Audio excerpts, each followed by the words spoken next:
head football coach and athletic director at Liberty High School. This is Matt Hoefs. He's an Antioch School District teacher and a longtime NCS football coach.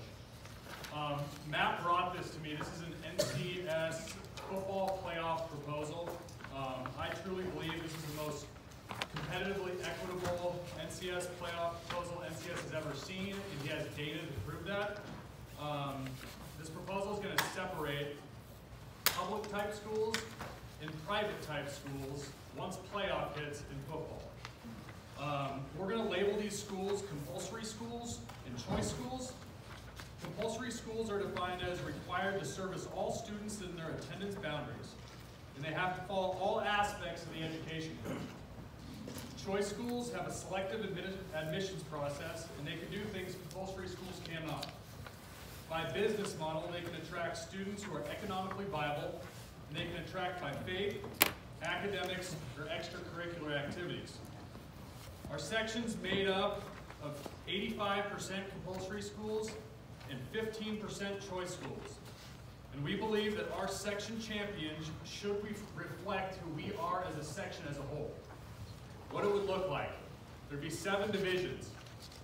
A large choice division, a small choice division, and divisions 1 through 5 compulsory.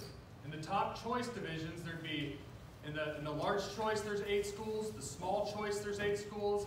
Then in the compulsory division, there'd be 18 to 19 schools per each divisions 1 through 5. Matt, you want to provide some data? Absolutely, thank you, Ryan. So when researching the NCS playoff proposal data, we went back as far as 10 years and looked at all 52 NCS championships. Went back the last 5 years to look at every team that plays 11-man football in NCS for their competitive equity rank, strength of schedule, and wins and losses, as well as last year's data as well. We do have packets available with all that data. What we discovered was there's 108 schools in NCS that play 11-man football, with 16 of those schools being choice schools. 100% of those schools qualified for the NCS playoffs last year. With that said, there's 92 compulsory schools, and only 54, so 58% qualified for the playoffs.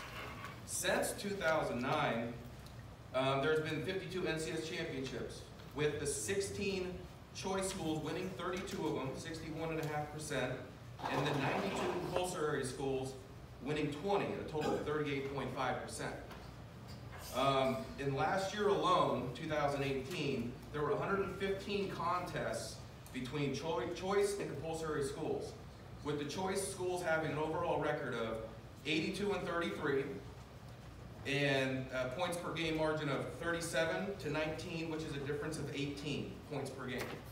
So we believe with that data, we've not only created a model of competitive equity amongst the playoffs, but we've also created a more competitive playoff system. Again, when looking at the divisions, you can see the projected divisions. You can see that the data supports that all these divisions will still remain competitive, and given opportunities that we would still have 2 of 16 choice schools advancing annually and 5 of 92 compulsory schools. So that would still give the choice schools the 2-to-1 advantage as far as number of schools advancing onto the CIF and regional playoffs. Thank you. We understand we're late in the process. We didn't get this through the SAC committee. We just wanted to get this out there for you guys to take a look at. We'll be sitting over there in the nosebleeds. If you guys want a packet, we will provide it for you. Our emails are also on there if you guys have any questions. Thank you very much.